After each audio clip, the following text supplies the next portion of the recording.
Paul's telling us that we will become joyful givers when we see the thankfulness it produces in those that we serve. One of our partner churches who helped plant this church is Connect Church up in Pigeon Forge.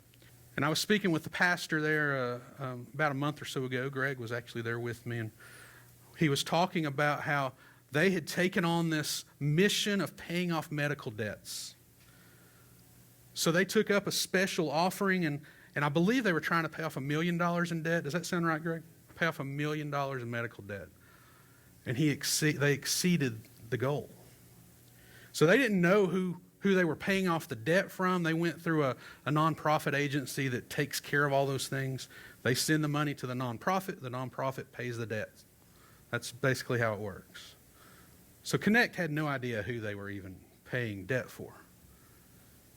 And he said they got a letter in the mail the week that we were there with him, that we were talking to him.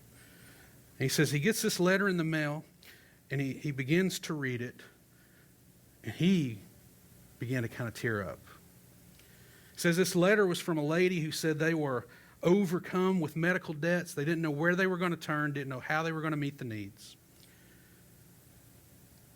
But one Sunday they're in church, and she says she looked at her husband and says, we just have to be faithful. So not knowing how they're going to pay their debts, they actually decided they were going to tithe that morning for the first time in a long time. And it hurt. But they get a letter in the mail the very next day from this nonprofit agency saying, your debt's cleared. And she writes this letter to Connect saying, we didn't know where we were going to turn. We had no idea how this was going to go. But God answered the prayer and he met the need, knowing we were going to be faithful.